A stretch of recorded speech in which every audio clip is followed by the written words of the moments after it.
Selamat pagi para netizen dimanapun kita berada, salam inspirasi bagi kita semua. Topik hari ini adalah bahwa Indonesia dikejutkan dengan pertemuan Puan dengan Surya Paloh. Ini menandakan bahwa Pak Surya Paloh sangat menyarankan agar Anies Baswedan bersandingan dengan Puan Maharani.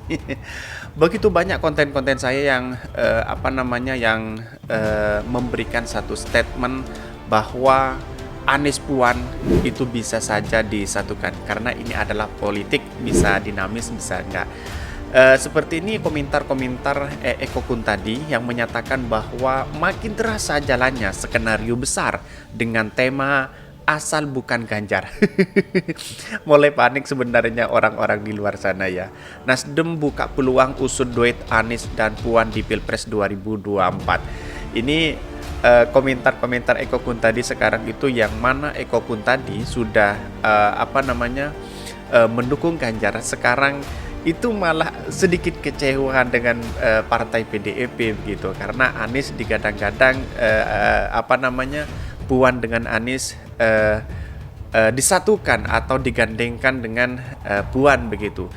Ini sebenarnya mau diajukan Ganjar Anies, tapi PDIP tidak rela. Anies Puan cukup satu putaran. Semakin sakit hati Eko Kun tadi ini. Ya nggak apa-apa kalau Ganjar yang senang pulang buzzer. Paling buzzer. Sekarang aja udah terlihat di mana-mana deklarasinya duit. Dari mana coba duitnya? Mustahil uang banyak itu dari Ganjar, tentu dari yang ingin dapat untung kalau Ganjar jadi presiden. Boten Ganjar, boten milih Mas. Kesempatan besar untuk partai-partai kecil dengan angkat Ganjar maka partainya akan menjadi besar. Kata siapa? Belum tentu juga. Ini yang ditunggu-tunggu pasangan api mudah untuk dikalahkan oleh sosok Ganjar Pranowo.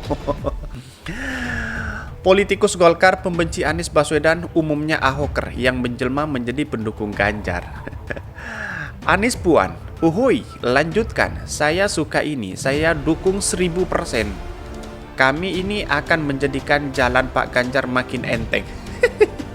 Relawan Ganjar siap tempur di lapangan memenangkan Pak Ganjar sebagai presiden.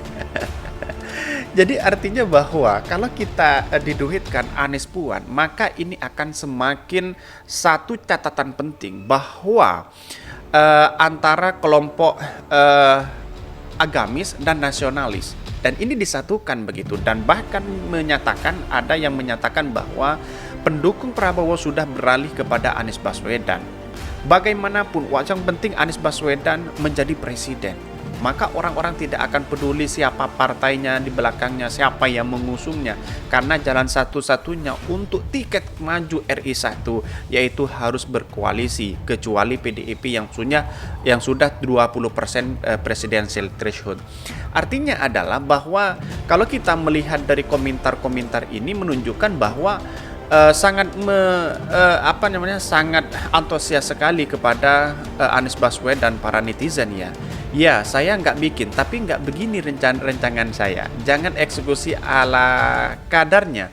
Fungsinya mana? Saya belum bikin situ jalinin. Salah saya nanya. Pecahkan saja gelasnya biar gaduh, biar rame. Haha, capres enggak bermutu dan bokoper disanjung sampai Tiongkok. Inilah orang-orang yang nggak tahu tentang Anies Baswedan. Tenang, PDIP itu tak sebodoh itu peliharanya dari wakil. Oh ingat, PDIP pemenang pemilu lalu. Iya kali pilihan jadi wakil. Lagian masa ia mau sama si Wan Yaman berkoalisi? Kagak lah, saya dari dulu pendukung berat PDIP karena strategi dan permainan catur mereka sangat pinter. Sayangnya rakyat Indonesia mayoritas sekarang anti banteng. Gimana dong? Itulah sebabnya dalam demokrasi seharusnya diperoleh calon independen maju dengan syarat tertentu. Bisa dibayangkan betapa rusaknya nasib bangsa ini bila ditentukan oleh beberapa orang elit partai saja, seolah-olah hanya mereka yang berhak menentukan nasib mereka, bangsa.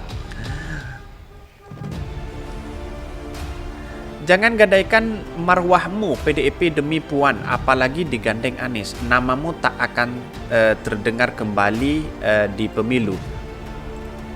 Prestasi Ganjar itu apa, bro? Ya, fair dong, Ganjar nggak punya kapasitasnya.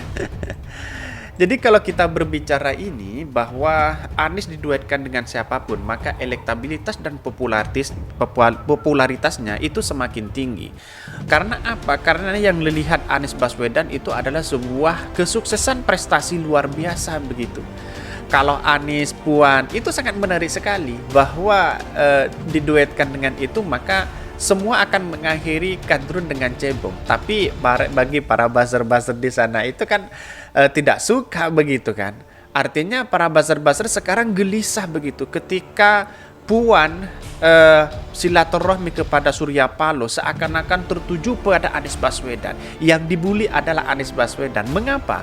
Karena para buzzer-buzzer itu adalah takut kepada Anies Baswedan ketika menjadi RI1 begitu.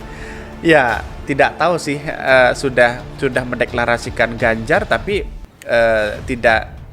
tidak memilih Ganjar atau Ganjar tidak punya tiket, ya jalan satu-satunya Ganjar harus keluar dari PDIP. Tapi ingat bahwa partai punya kebijakan bagaimana untuk mengelola kadernya, seperti Pak Ganjar misalnya.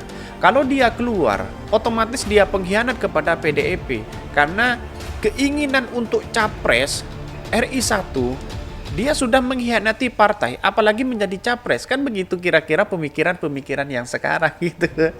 Ya, maka inilah tidak boleh untuk melakukan satu narasi seperti buzzer-buzzer itu yang tidak suka dengan Anies Baswedan. Kemudian digoreng habis-habisan beritanya ya seperti ini begitu. Mari kita baca beritanya seperti ini. Nasdem buka peluang usung Anies Puan di Pilpres 2024. Wakil Ketua Umum Partai Nasdem Ahmad Ali mengatakan partainya membuka peluang untuk memadukan Anies Baswedan dan Puan Maharani pada pemilihan presiden atau Pilpres 2024. Pernyataan itu disampaikan Ali usai partainya menerima kunjungan PDIP yang dipimpin Puan Maharani dan Nasdem kantor DPP Nasdem Jakarta Pusat. Menurut dia, Nasdem membuka peluang bekerja sama dengan PDIP di 2024, terutama setelah hasil rakernas partai tersebut memunculkan Ganjar Pranowo sebagai salah satu dari 3 capres rekomendasi Nasdem selain Anies dan Andika Perkasa. Namun menurut Ali, nama Puan tetap berpeluang dengan menggantikan Ganjar dan memasangkan dengan Anies Baswedan.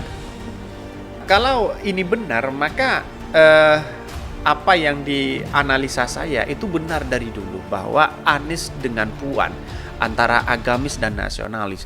Tapi bagi kelompok-kelompok atau pendukung Anies yang militan, yang solid, yang penting Anies bergandeng dengan siapapun dia mau.